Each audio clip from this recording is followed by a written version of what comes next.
Hello, we are going to talk about the optimization problems. They are one of the most important applications of derivative. Basically, given a function, we try to maximize or minimize it. So it's better to see how we solve optimization problems through examples. So let's start with something easy. Find two positive numbers with a sum of 16 that has the largest possible product. So in the first step, draw a diagram, put the given information on your diagram, and then give names to the unknowns like x and y. Then there will be always a relation given to you between x and y, so write that.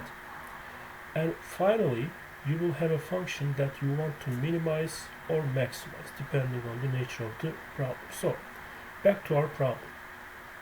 We have two positive numbers. They are the unknowns. Let's call them x and y. They are positive. So here, their sum is 16, so x plus y is 16. That's the relation between them. And the function we are trying to maximize here is their product. We are looking for largest possible product. So the function is their product, x times y.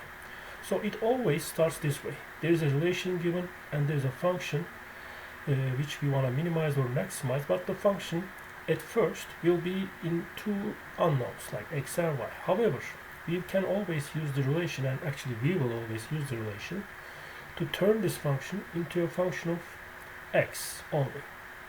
So in the next step, that's what we do. We take the relation x plus y equals 16 and then write y in terms of x, so which means y is 16 minus x, and then we plug that into the function, the first version of the function. Instead of y, we write 16 minus x because that's what y is equal to from the relation. So now we have a function x times 16 minus x, which is 16x minus x squared. This is a function that we want to maximize, and it's only in one variable. In the next step, we look for the critical points. So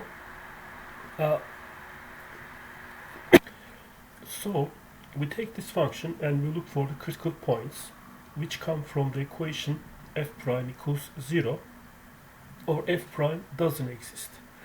But if we have a polynomial like 16x minus x squared, of course it's going to be only possible that we could only have f prime equals 0 kind of critical points. So we are going to take those critical points and try to see whether the critical points we will find are local maximums or local minimums by using the first or the second derivative test.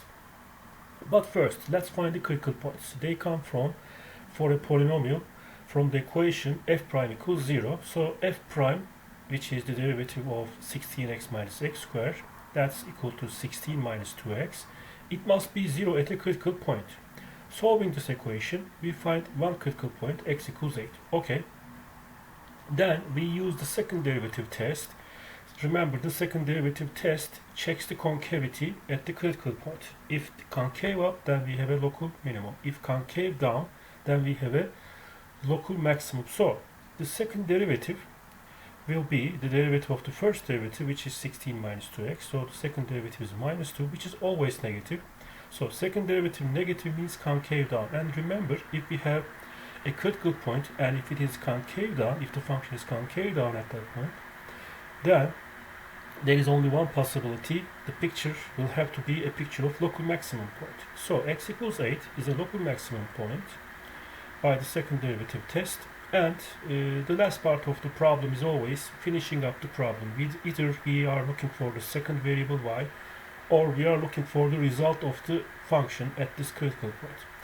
So here we were trying to find the other number y. So y is 16 minus x, x is 8, so y is also 8 because 16 minus 8 is also 8. Now in these problems, doing a solution like this is not acceptable, by the way, like making a table for random values. That's not a solution, okay? So we never do it this way, and any kind of solution like this will not be accepted in the real life or in the university, okay? Now, there's another example. This time, we want two positive numbers whose product is 36 and that have the minimum sum. Now, this time, the relation given is the product, So let's call the numbers x and y. So their product is 36, so x times y is 36. And now we want to minimize their sum function. So the sum will be x plus y. From the relation, we can write y as 36 over x, and then we can plug that y into the function of the first version, which was x plus y, but now if we write y equals 36 over x, the function will be x plus 36 over x. Okay, so this is going to give our function of one variable, and we want to minimize this. So we look for the critical points. So we solve the first derivative equals 0. Well, the first derivative will be 1 minus 36 x to the minus 2, which is 1 minus 36 over x squared. Now this function, if it is equal to 0, it gives a critical point. If the derivative doesn't exist, it gives another critical point. So it doesn't exist only at x equals 0, but we cannot have that, because remember that we want positive numbers. So x equals 0 is not a positive number.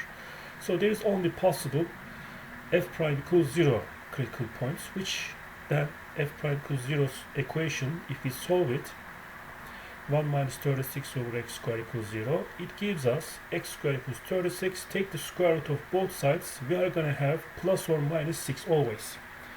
Okay, because both of the numbers, when you take their square, it's gonna, and you are gonna get 36. So we get plus or minus 6. However, minus 6 is also not possible because it's a negative number, and remember we were looking for positive numbers x and y. So there is only x equals plus 6 is possible. Now we are going to use the second derivative test, so we will check the concavity at this point. So find the second derivative.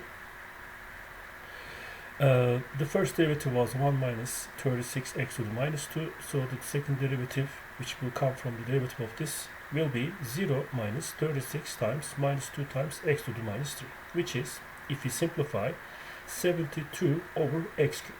Plug x equals 6 into this function. It's gonna be 72 over 6 cubed. Well, you don't even need to compute and simplify the function. You just need to observe the sign. So 72 is positive, 6 cubed is positive, so positive over positive has to be positive, which means that if second derivative is positive, then f must be concave at this point. And this is only possible if you have a local minimum, because at 6 the first derivative is 0, so you have a horizontal tangent line, and second derivative is positive, so you have a concave up graph. Well, that's the picture of a local minimum point. So you got the local minimum point, and we just need to find the second number, which was 36 over x. So plug x equals 6 into that. Y is also 6, so both numbers are 6, and those are the positive numbers we are looking to find. Another example is, let's say we want to find the dimensions of a rectangle with area 36 square meter and whose perimeter is as small as possible. Okay, so let's draw a diagram here. Well, we have a rectangle, so let's draw a rectangle. Give names to the sides. These are the unknowns, because the dimensions are the sides here, x and y, these are the sides, or the dimensions of the rectangle, they are the unknowns. And what's the relation here? The area, which is x times y, 36, that's the relation. And what's the function we want to minimize here? The perimeter. What's the perimeter of a rectangle like this? X plus y plus x plus y, which is 2x plus 2y. Okay, using the relation, we can write y as 36 over x and plug it into the first version of the function, and then we will get a new function which is only in x. 2x plus 2 times 36 over x is equal to 2x plus 72 over x. Now, since we are going to differentiate this to find the critical points, we write this 72 over x in this version, 72 times x to the minus 1. And what are we gonna get? This function is the function, and we want to minimize it, so we look for the critical points. That means we solve for the equation f prime equals 0. Well, f prime doesn't exist, will also give us critical points, but let's find the first derivative. The first derivative will be 2 plus 72 times minus 1 x to the minus 2. which is equal to 2 minus 7 to 2 over x squared. Now, if x is 0, f prime will be undefined, or f prime doesn't exist. But, however, we are looking for a rectangle side. So, if x is 0, then we are going to have no rectangle whatsoever. So, that's not going to be meaningful. Negative length will be not meaningful. Zero length will also be not meaningful. So, we are looking for naturally positive x and y here. So, we can only have some solution maybe coming from solving the equation f prime equals 0. Okay, if we solve that equation, which is 2 minus 7 to 2 over x squared equals 0, we just get plus or minus 6. Again, x equals minus 6 is not meaningful because we cannot have negative length, so we can only have x equals plus 6. The last thing, we find the second derivative and use the second derivative test to see the sign of second derivative, so we can understand the concavity at 6, so we can determine whether it's a local max or min. So second derivative, if we compute, will be minus 72 times minus 2x to the minus 3. If we simplify that, it's going to be 144 over x cubed. Okay, plug 6 into this second derivative function. You can simplify, but you don't need to. If you plug 6 into the second derivative, you are going to have a positive number on the numerator, plus 144. And on the denominator, you have plus 6 times plus 6 times plus 6. All are positive, so the product will be positive. So you have a positive divided by a positive number, must be positive. We are just looking for the sign, okay? We don't even need to simplify this. I actually simplified, but we don't need to. We just, in the second derivative test, we are looking for the sign, positive or negative. So, second derivative turned out to be positive, which means f must be concave up. Well, that gives a picture of a local minimum, right? So the first derivative is 0, so the tangent line is horizontal, and the second derivative is positive, so it's concave up. That's only possible for a local minimum. So we got a local minimum. Find the second dimension, which was 36 over x. Put x equals 6 into that. You will get y equals 6. Okay, and you want to find the perimeter. Let's say plug 6 into the perimeter function, which gives 24. Or you can just, from your rectangle, both sides are 6, which is a square actually. So that's actually 24 anyway. Now another example again. But this time we want to find the dimensions, the lengths of the sides of a rectangle with the largest area that has a perimeter of 20 meters. Okay, so we have this rectangle, xy, xy. What's the relation here? The perimeter. So what's the perimeter of a rectangle like this? X plus y equals 20. So that's the relation. And what do we want? We want the largest area, so we want to maximize the product of x and y, because the area is x times y. Now use the relation, the perimeter relation, and write y in terms of x. So 2x plus 2y equals 20 is the relation, that's the perimeter.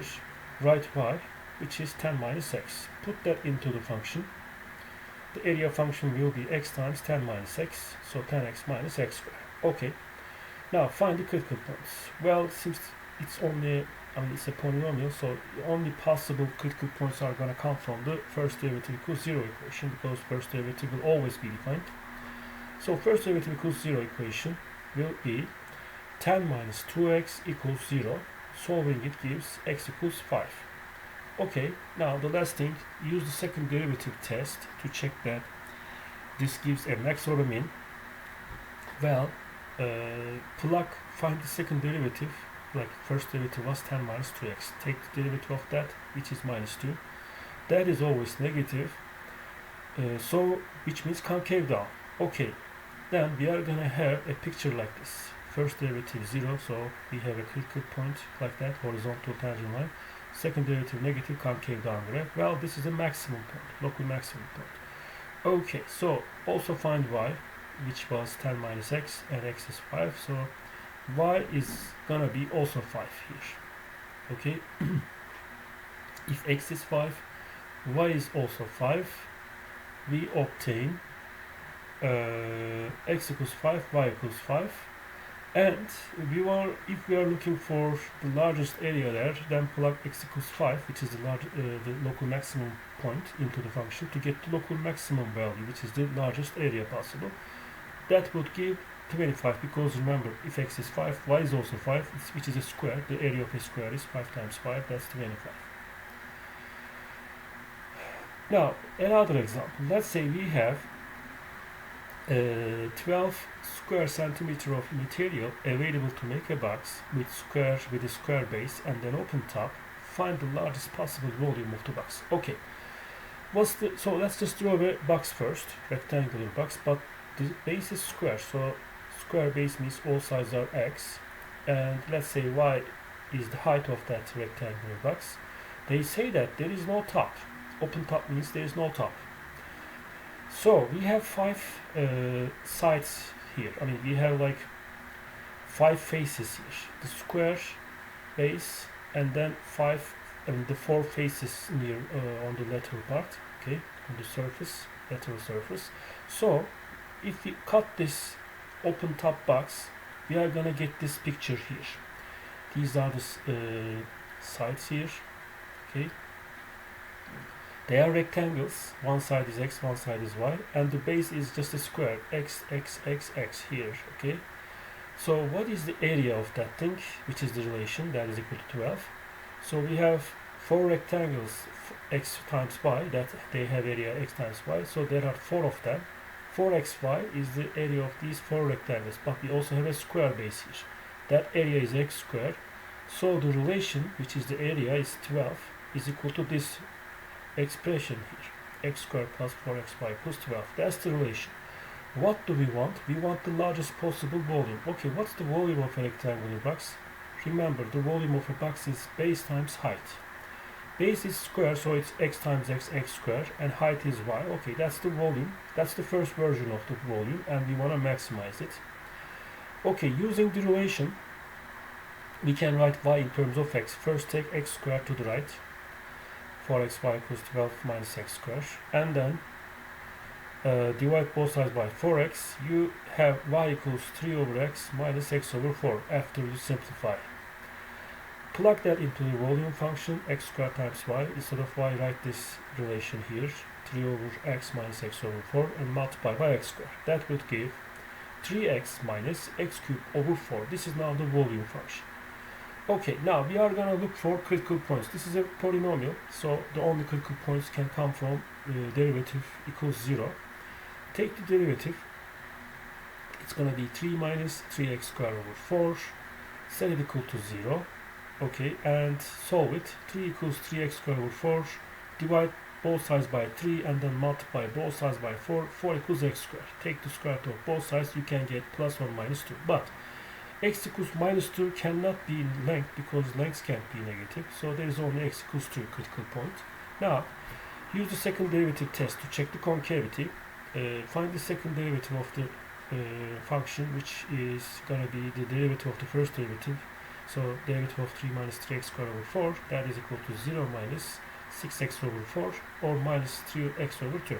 Plug 2 into this, it's minus 3 or negative. That means concave down. Okay, so first derivative 0 means horizontal tangent line at 2.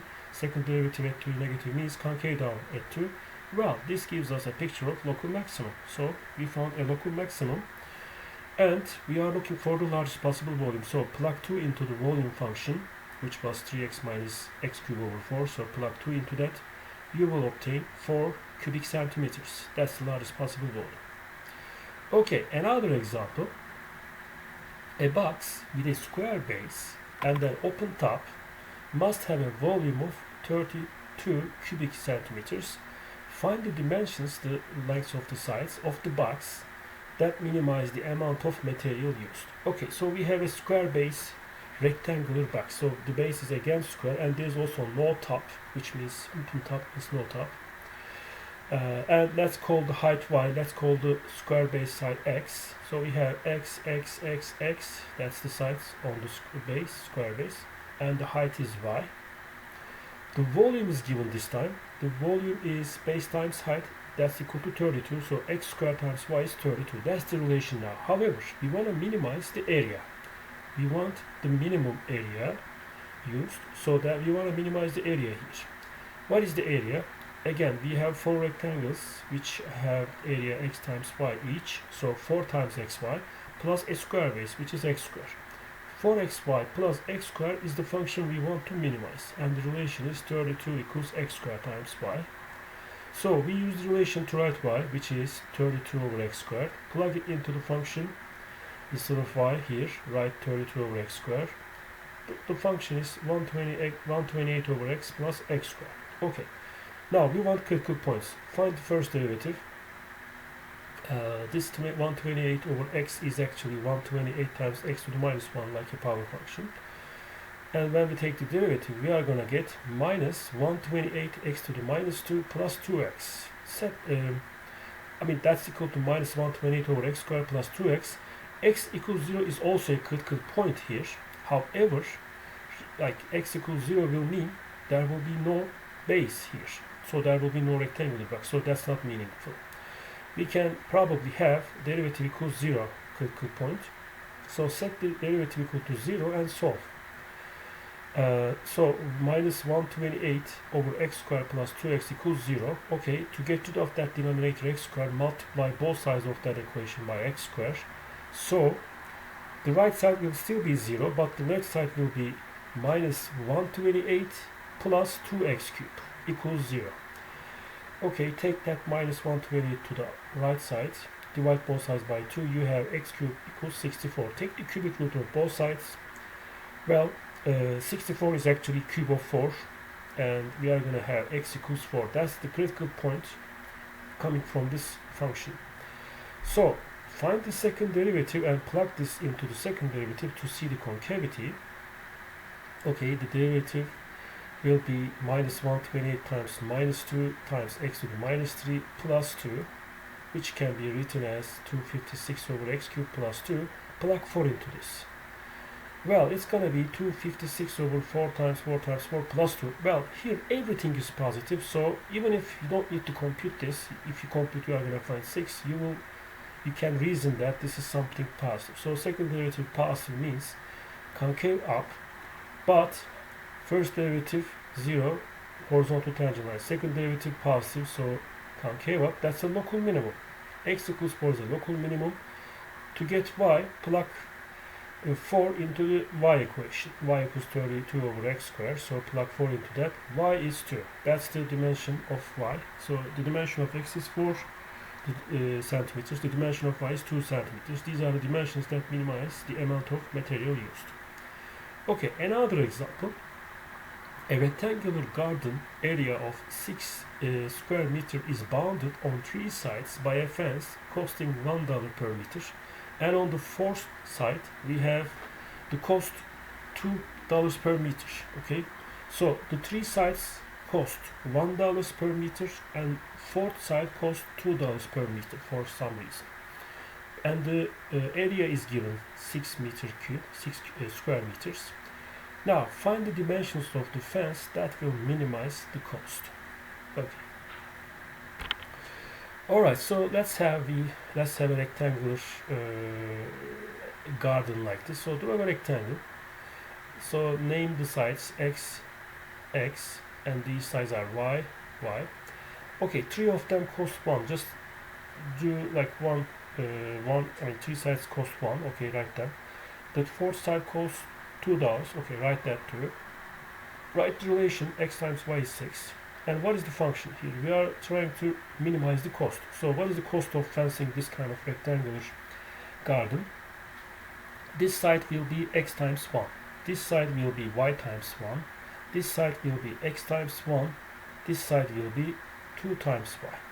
That's the cost of fencing this rectangular garden. So that will give x plus y plus x plus 2y, or 2x plus 3y. That's the function you want to minimize. Okay, use the relation x times y equals 6 and write y, which is 6 over x. Plug that into the function. Then the function will be 2x plus 3 times 6 over x. It's a function of one variable. You can write 2x plus 18 times x to the minus 1. Now find the critical points. The first derivative will give 2 minus 18 over x squared. Okay, x equals 0 is a critical point, but then if x is 0, then we won't have a rectangle there. So that's not going to be meaningful. Then the only possible critical point here will be coming from first derivative equals 0. So solving this equation, we get 2 equals 18 over x squared, which is 2x squared equals 18, or x squared equals 9. Take the square root of both sides, plus or minus 3. Again, minus 3 cannot be length because negative length is not possible. So we only have x equals 3. Okay, check the concavity. So find the second derivative and plug 3 into that. So the derivative of the first derivative will give 0 minus 18 times minus 2x to the minus 3, which is 36 times x to the minus 3, or 36 over x cubed. Okay, plug 3 into this, which will be something positive because top is 36 positive, below is 3 cubed also positive, so positive over positive must be positive. Or if you simplify this 4 over 3, it's still positive anyway, which means f is concave up at 3. So the tangent line is horizontal at 3 and it's concave up, so it must be a local minimum. Well, what is the second dimension? Y equals 6 over x. Put x equals 3 into that, y equals 2, that's the second dimension. So the dimensions, minimizing the cost of fencing, is x equals 3 meters and y equals 2 meters. So this is the end of the problem.